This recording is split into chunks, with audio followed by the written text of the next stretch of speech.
华为的鸿蒙折叠电脑 MateBook Fold 可以说是最近的新品呀，讨论度最多的了。我用它办公了2个星期，先说结论，在折叠的产品形态和系统交互上，毫无疑问是有创新的。但作为一台电脑，它目前的应用适配和 Windows、macOS 相比，有差距呢，也是一定的。至于价格嘛，我的观点是买不买是一回事，支不支持呢是另外一回事。我反正是支持国产厂商去开辟并且是占领新的市场的。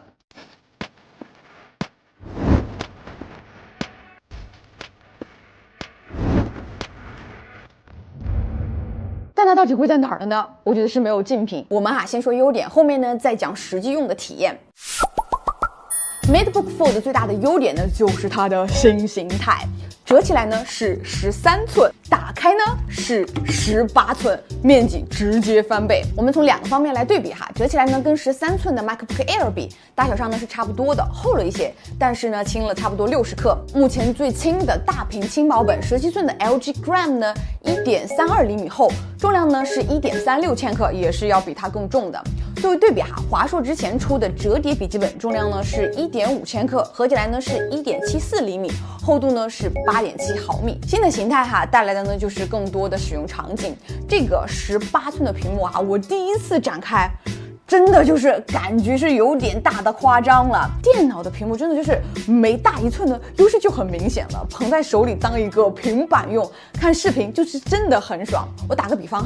其他笔记本打开呢，那就是打开，但是 MateBook Fold 可以说是敞开。然后出差这么一折就是一个笔记本，平时办公位置比较固定，又可以把它当成是一个一体机，在外接一个显示器，不用了拔掉直接带走，真的很方便。这块屏呢是双层 OLED 3.3K 分辨率，90赫兹刷新率，还有 LTPO。除了没有像手机的折叠屏一样用上 UTG 基本上呢挑不出啥毛病。鸿蒙也做了适配，手机拍的照片、HDR 视频，在这个大屏幕上呢都能够正常映射。140瓦的快充，8分钟充到20%，半个小时充入50%。充满呢一共是需要75分钟，大家觉得怎么样呢？ MateBook Fold 是市面上第一个折叠电脑吗？那肯定不是。之前联想、华硕都出过折叠的笔记本电脑，尤其是华硕的这个支架形态都很接近，所以发布会上说这是全球首台鸿蒙折叠电脑，确实呢很严谨。我这个全重庆1.6米以下、红头发、粉丝量最高的女数码博主，非常认可于总的严谨。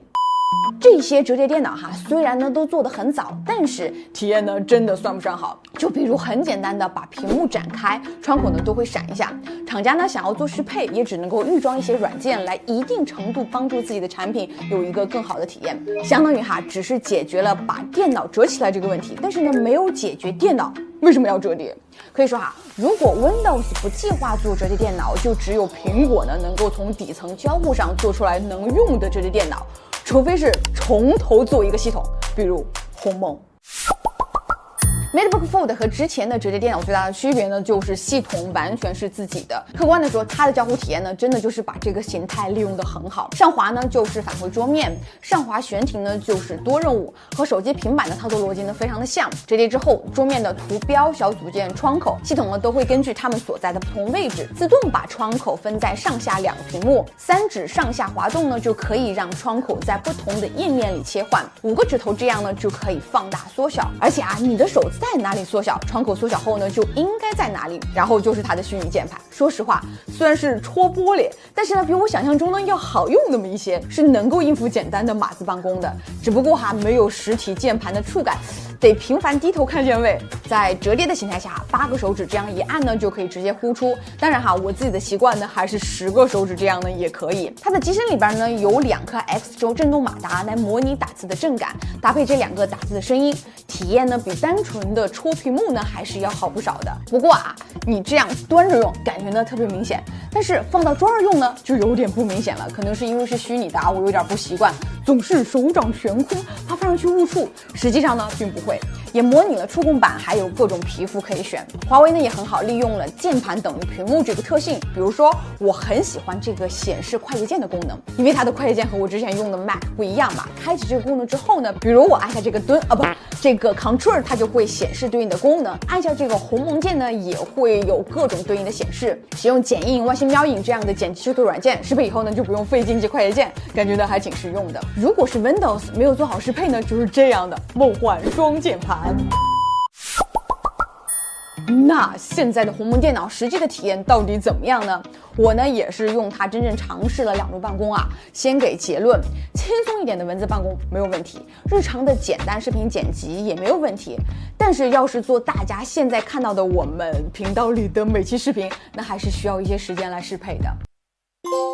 我写稿用的最多的呢就是浏览器和飞书。目前鸿蒙应用商店里飞书呢已经有了，但是适配的功能呢很基础，像我常用的思维导图呢就没有办法新建的语文档用触控板点没有反应，必须要用手戳屏幕才会显示光标。所以在 MateBook Fold 上我还是用浏览器办公的比较多。华为自带的浏览器界面呢还是很简洁的，基础功能呢都有。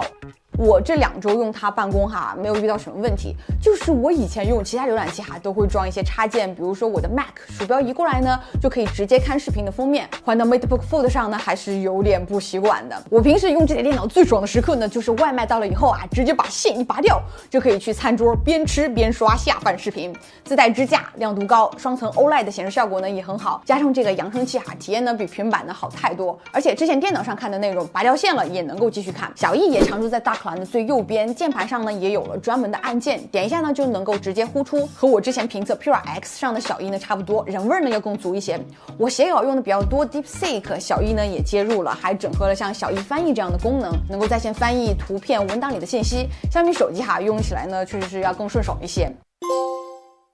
那接下来作为一个数码博主，我平时干的最多的呢还得是剪视频。目前呢应用商店里边适配的比较好的呢还是剪映和万星喵影。先说剪映我把屏幕这么一折，它的时间线呢就会自动来到下半个屏幕，常用的蒙版抠像、转场、特效、花字都有，和其他平台上的剪映比基本没有什么区别。万星喵影的适配呢要比剪映做得更好，折叠之后时间线呢也会来到下面，但是呢它下面还会多这么一排快捷键，都是一些剪视频要频繁用到的操作，可以直接点。右边这个小轮盘呢还可以精细选择片段里的某一帧，可以进行一些更精细的操作。我之前剪视频呢会外接这么一个小键盘来方便我进行一些快捷操作。万星喵影这个适配呢相当于直接帮我省了一个外设钱。我平时剪视频的流程呢就是先找音乐和素材，再导入相机拍摄的素材，最后呢丢到 Final Cut 里边低温慢熬几天。用 MateBook Fold 办公前2步呢都没有问题，主要呢就是在第3步，因为我平时拍的素材都是 log 嘛，目前的鸿蒙电脑直接浏览呢是没有办法解码的，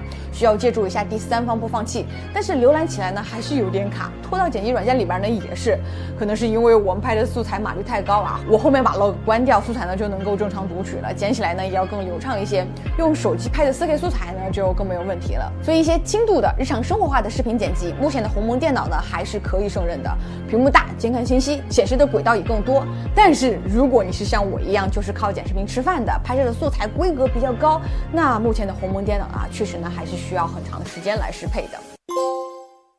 但工作更重要的呢还是摸鱼找灵感。MateBook Fold 的折叠形态天生呢就非常的适合摸鱼。我们可以在上半屏写稿，下半屏刷视频打游戏。如果这都还不够，那还可以再连接手机，实现更高效的摸鱼。而且你看我这样拖动改变窗口大小， App 的显示内容布局呢也会跟着变化。从 Pure X 到这次的 MateBook Fold 虽然它们的屏幕比例和主流的机器比都有一些特殊，但是呢都不会出现奇奇怪怪的适配bug。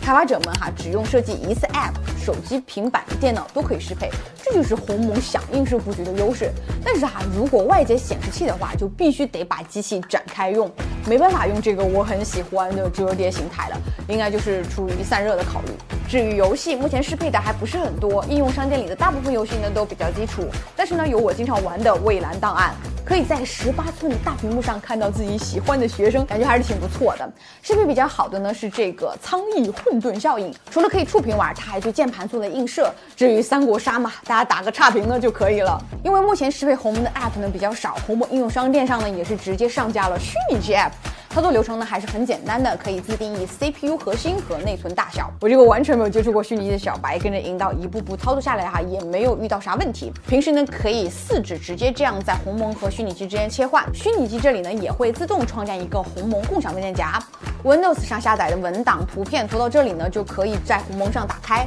直接复制粘贴呢也可以，还挺方便的。但是Windows ARM 版本呢大家懂的都懂，更多呢还是用来应个急。它的使用形态目前呢是只有展开到最大这个状态才能够用的，不过我听说后面呢就会适配其他形态，可以等等更新。